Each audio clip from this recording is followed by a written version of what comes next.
Hi and welcome back to Box Delights, and I've got a proper treat for you today. It's a prototype game, so everything you're going to see is pre-production. This is the only copy that exists in the world. It's Ninja and Pinta from Ragnar Brothers.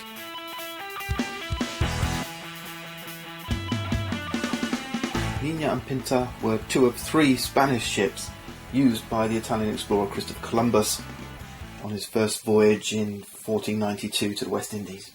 The third is Santa Maria. In this game we get to play those European explorers.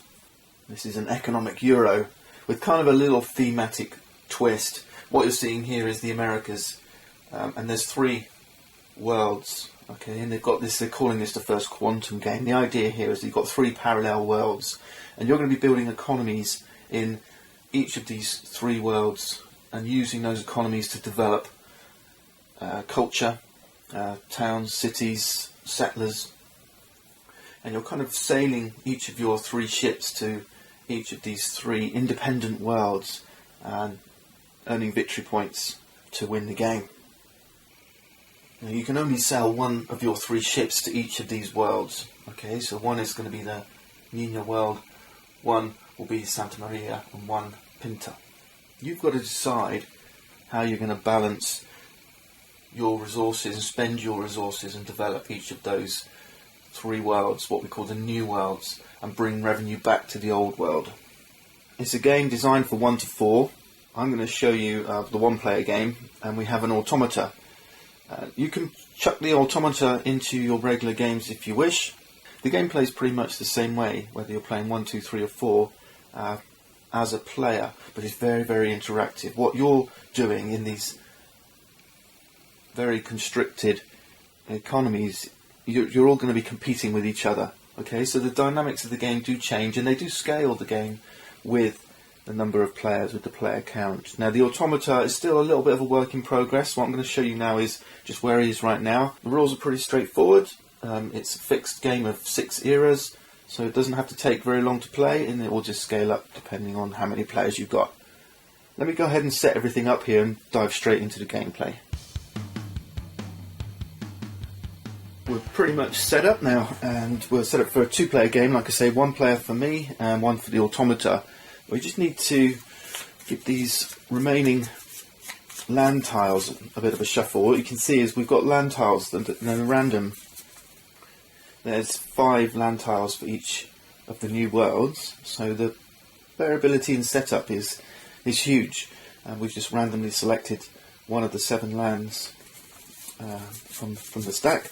I'm going to give these a shuffle now, and this is going to help us drive the AI of the automata. We can play one of 4 nations. I've chosen to play Spain. We also have Portugal, France and England. Each nation has its own ability. The automata takes on one of the spare nations but doesn't have an ability, but the automata always gets to go first in the player order, and that player order is pretty significant in this game, especially when you're competing over limited resources. However, the special ability for Spain is that they always go first. So there's our turn order track. Whoever passes first on each round, each era, will then be first player for the next turn, for the next round. We're going to score points by settling, building towns, building cities. Each settler that we place in any of the worlds is going to give us 1 victory point, the town 2 and cities 3. But by far and away the most significant way of earning victory points is through developing culture in your civilizations, and these are going to be these progress tokens down here. And we're going to be gaining these benefits using gold, and gold is going to be provided by our towns and cities and our settlers in each of these different lands. Now in a multiplayer game of Nina and Pinta, each of these new worlds has its own specialised culture, okay, whether it be the religion, the arts or science. And normally what happens is when you get to build a city, the first player who builds a city in each new world gets to choose one of these cultures to be the focus of that world. But when you're playing with the automata, we're going to set them up right from the beginning, and we're going to set them up randomly. Okay, so we're going to assign a culture to each new world.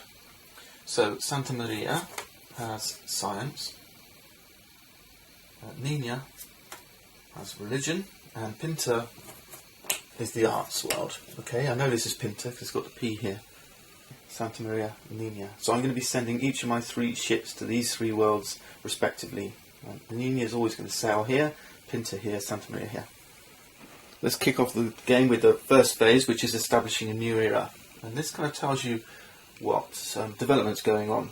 Okay, so we turn over one of these tokens. These are called the new era chips. We'll turn this over, and it says the development is in Pinta, and it's a blue one. It's grow. What this means is we can have 1 additional settler in each land. I'll show you that when we get to play. Okay, so we place a black marker here to show this is the new era markers or development markers to show that we can place extra settlers here. We can't build towns in these worlds until one of these things says that we can build. So there's a space here for build as well, and we'll put this token here to say now we can build towns here. Okay. So for the beginning of the game, we're just sending settlers to each world, and we can send additional settlers to Pinta now. This chit also gives everyone a bonus amount of gold. There's 3 on here, so each player now is going to take an extra 3 gold. That includes the automata. Let's start with 3 each, remember. Now we place new benefits, and these are going to go in these spaces here. For the solitaire and 2-player game, we're going to be filling up these spots. There's an additional 2 spots for 3 and additional 2 spots for 4 players. I've already shuffled these. So first we'll take the progress benefits. There's 5 here for the 1 and 2-player game. Just going to place them in each of these spots. You can see we have some religion, Protestant, we have some military might, the general here, sculpture, representing the arts, another Protestant, and music for the arts. These are going to cost us gold, and these are going to score us points. And it's kind of like set collecting, right? You've got to build some sets. So the idea is that you're going to score more points, so you'll score like 1 point for the first art, and then 2 points for the next music. So you can see you can score up to 5 in each culture. Right? So if you can get five different arts, then you've maxed out your culture. And then we've got these bonuses. So we've got 5 each. There's actually 8 of these tokens each. Remember, these are just prototypes. You'll find some of them have been slightly adjusted. So this is a bonus that gives you a bonus of 4 gold. It used to say 3, so they've just marked that one up. Alright, I'll explain these when we get into gameplay. For now though, I can start, the reason why we do this now is we can start to get a feel for maybe what strategy we're going to go for. I can see 2 arts here. At the beginning of the game, these progress and bonus benefits are going to be a little bit cheaper. As the game progresses, everything gets more and more expensive as your economy builds. Okay. Also in the first area, there's no war flags here. So at the moment we can't do any conflict. We can't fight one another. Oh yes, there's lots of aggression here where you can. It's simple. It's alright. There's no die rolling or anything like that. It's just, take each other's units off the board. Era 1, there's no war going on. But yeah, what I was going to say was there's 2 arts here and there's a couple of religion. So one of the things you can do is you can get lots of bonus points at the end by having a city built in the world which specialises in a culture where you've got the most progress. So if I say, right, let's build on arts, let's try and progress arts, well, I know that Pinta is the arts world. So having a city developed here is going to score me extra points over in arts. Okay? And that's really significant. The points that you get is boosted quite significantly by having a city in that world. Alright? So I'm going to think about perhaps sending my ships off to, or most of my initial starting resources. We've got quite a lot. We've got 6 gold that we can use to spend, but I think I'm going to focus on sending them to Pinta. And this is where we come to the next phase of the game called loading. We're going to load up our ships. Now we've got a whole bunch of settlers we can send on our ships, and we've got 3 captains, 1 for each of our respective ships. Now it's going to cost us 1 gold for each settler and each captain that we want to send. We can send a ship without a captain, we can send a ship without any settlers. Indeed, we could just send a captain on his own, but you can't send 2 captains on 1 ship. Here's Nina, here's Pinta, and here's Santa Maria. So I'm going to... you've got to send them out in a certain order. Alright, this is where we're loading up our ships. And the ship that you load most heavily is the ship that goes first. They've got two sides to the ship as well. So there's one of the developments you can get is to kind of upgrade your ships. Let's just send one settler and one captain to each world. So given that they're all equally loaded, I can choose the order I want them to go out in. And I think I want religion next. So yeah, Pinta, Nina and Santa Maria. Now this is going to be significant because your opponent's going to be doing the same. And whichever ship you send out first is obviously going to get first opportunity to land and explore and stick their flag in the ground, if you like. Once you've finished loading your ships, then you can load the automata. And all you do here is you select one of the spare cultures, developments, sorry, that have been left unused in the game. Flip it over, see what type of culture it is. It's arts, discard pile. Arts world is Pinta, not good for us. So the automata is going to send the first ship to Pinta, and then we just move clockwise. So Pinta, Santa Maria, then Nina. Now automata doesn't pay for anything. They're just going to collect gold to score against you. But the first two ships go with a captain and a settler, and the third ship, actually it was Pinta first, then Santa Maria, then Nina. The third ship goes with just two settlers. Now we're all loaded, we have to pay. So I've got 6, so I'm going to pay all 6. Automata doesn't pay, but now we get to sail and populate and explore and all that kind of stuff. So let me show you how this works. It goes in turn order. Now I've got the initiative because I'm Spain. So I'm going to get it to sail first, and I'm going to sail Pinta. So Pinta's going to sail. Now the first land that you sail to in each world always has to be the Caribbean. Okay, so we're going to sail Pinta to the Caribbean. Alright, remember these are all prototype components, so forgive the wobbliness. Once we've sailed, we flip. Now we can only do this if we've got a captain. Alright, this is called exploring now. Okay, so face down land, a newly explored land, we flip it over. We can't do this if we haven't got a captain. And what have we found? Oh, it's not terribly good. It's inhospitable. It's got this blue and cacti here. But I have found an ancient civilization with a number 4 next to it. And what this means is I can choose, should I wish, to take 4 gold, load it onto my ship. My captain is left behind plundering this ancient civilization. Now, the problem with these inhospitable lands is they have a default population of 0. Now there's a bonus because we had this new era chip, this development that says grow. Grow adds 1 to the population capacity of each land. Okay, so this doesn't have a population limit of 0, it has a population limit of 1, so I can pop my settler here. Captains, they don't count towards the population, they're just, this is like a unit of population, if you like, a whole bunch of settlers. Our captain's just one man or woman within that population. In the multiplayer game now, you're all taking turns sailing your first ship. For the automata, we know he's coming over to Pinta, but which land will he go to? Well, this is where this stack of randomised land tiles comes in. Okay, we take the bottom tile and it says it's the Amazonia, right? So it's just a random draw, we don't know what's coming. So he's going to sail to the Amazonia. And he has a captain, so he can explore. It's adjacent to an already explored land. So the automata explores Amazonia. And here they find some mountains. Mountains have a population limit of 1, but with our additional 1 build here, that now becomes 2. And we find some gold here. There's 1 gold token. So automata immediately takes 1 gold, loads it up on his ship. My next ship is Nina, so she's coming over here, unexplored, so we're going to the Caribbean first. Flip it over, and we have plains.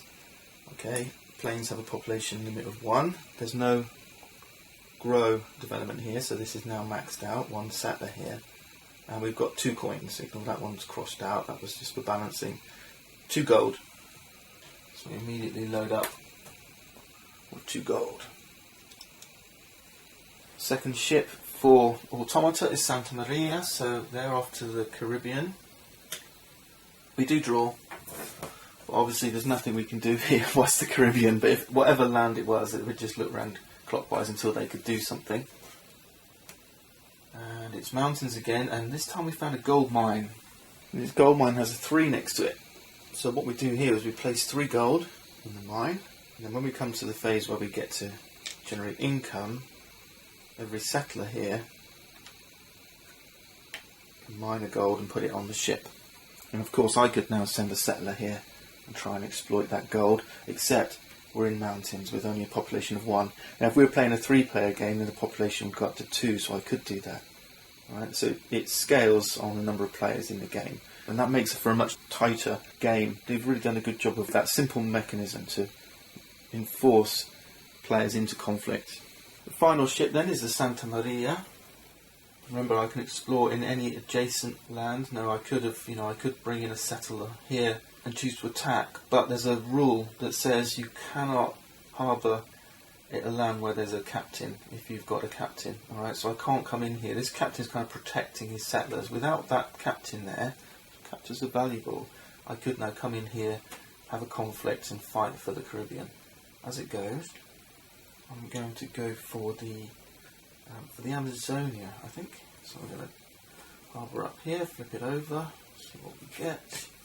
Oh, wonderful. This is mixed terrain. This is the most valuable type of terrain. The good thing about mixed terrain is it can support an additional settler, so I can actually put 2 settlers here now. It means it's a little bit more dangerous because the opponents could come and bring their settlers here, so I want to get back into Santa Maria and secure this land. And also it generates more income. Okay, we'll see that in the next phase. Finally then, Mina for Automata with 2 settlers. Now this time we go to whatever land is on top of a deck. We should be on top every time we draw from the bottom, we place on top. So Nina is going to the Caribbean. And remember, they can't harbour a ship where there's an opponent's captain.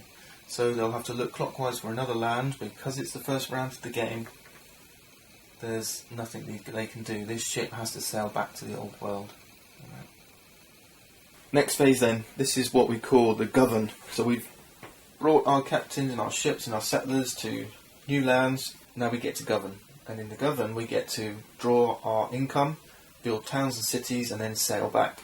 And we can choose to sail back with or without our captains. I'm first player, so I get to choose first where I want to take an action. So I'm going to start with Santa Maria. I'm going to take back my captain, who's going to sail home with the revenue from mixed terrain. Mixed terrain is a revenue of 2. Everything else is a revenue of 1.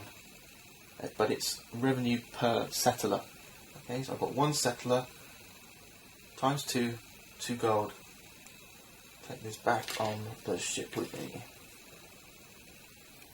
Excellent. Got 2 gold ready for next time. For the Automata, you get to choose which order you want it to happen in. So let's have Santa Maria sail back. We've got a settler here which is going to give us 1 gold, and we can mine 1 gold per settler from a mine. Right? So the Automata will always take the maximum revenue they can, and the captain will always sail back. I've got a nice stash of gold going on. Next then I'm going to choose, let's see, I've got a ship here in the Caribbean and we're on plains, so that's 1 gold for my settler. I'm going to bring my captain back, grab the 1 gold for the settler in the land, that's 3 more gold for me. Excellent. I'm up to 5. Swap these out for a gold one, these ones are worth 5. Next then we'll take back the Automatas. We're in mountains, they generate 1 income also per settler, plus the 1 that we got from, or he got from, a little treasure windfall. Okay, that's 10 I think. Each 5 gold is going to give the Automata, in fact every player, 1 point extra at the end of the game. So this gold for the automata is just victory points. The last ship to sail home is Pinta, the captain. He's here stealing the gold from the ancient civilization, and inhospitable land doesn't give you any revenue. Okay, that set us up pretty nicely. That was a good first round actually. We've got 9 gold to spend now. And this is where we get to now select benefits. There's a marker over here on this track to tell you how much each benefit costs. So in era number 1, the first benefit costs 0 gold. The second benefit, and we've got a marker here to move it up, the second benefit will be 1 gold, then 2, then 3 and 4. In era 2 it's going to start here, so the first benefit's always going to cost 1. Okay, but for era 1, first benefit's going to cost 0 gold. Now I know that the automata is always going to take from the one that's furthest left, if you like, the bottom, and work his way up. So if I don't take Protestant, then he will. But what I'm going to do instead, I don't mind, I'm going to let him have that. I'm going to take this bonus benefit here. Now what this bonus says, it's got 2 progress benefit icons on it. What it means is I can cash this in at any point and it will allow me to take 2 for the price of 1. Alright, so a nice little bonus. So I'm taking that one. Automata's going to take the bottom one. Now we're going to keep these hidden, so we kind of can't remember they're trying to get sets, so the automata's going to secretly take this and then hide it. So part of the game is going to be about remembering what sets each player is building. So we move the marker up. Next one's going to cost 1 gold. I don't have to buy it, I could pass and secure my first place for next turn. I'm not going to. There's a few other good things here. Apart from cultures, we've got some bonuses. This one's just 4 gold straight up. This one means you get to actually place a town on the map, even if that land can't be built in yet, that world can't be built in. Then we've got an extra settler, and then up here is the telescope, means we can have a peek at some of the unexplored lands. As it goes though, I don't want him to get the lead in military, so I'm going to take this and pay my 1 gold to buy that benefit, which means the automata gets this one. This is a bonus that just gets executed immediately, and he takes 4 gold. The cost now goes up to 2, but I'm going to pay it. This is what the money's for. Also, I do want to save enough to pay for sending captains and settlers in the next round, so I don't want to spend it all. But I'm going to use this, and I'm going to take the 2 arts, I think. Let's cash it in. I mean, there is a benefit to saving it because things get more expensive as the game goes on, but quicker development, get your economy going, is always a good idea. So I'm going to take these 2 arts. Now if you're playing multiplayer, obviously trying to hide these behind the screen, you do have to keep the military revealed in front of your screen, but for solo obviously I can keep them face up. And that of course means that then the automata is going to take this one, the bonus town. Once more we make the decision for the automata. We have to place one of his settlers with a town. I'm going to replace this one. Towns can't mine, so that stops him mining this gold now. But they do contribute to the population, so that Caribbean here in Santa Maria is now full up. I mean, it also means I can still think about migrating into the Amazonia. Cost goes up. Now it's 3 gold, but I'm going to pass. I want to save some pennies. Automa gets 1 more go. He takes another religion. I think that's 2 religion now he has. Cost would normally go up to 4, but he's going to pass for the second time around. Okay, so after we pass, he'll take 1 more benefit, and then he'll pass. And we can reset this back to 1 now for era 2. Any remaining benefits are discarded, and we get cracking on with the next era, era 2.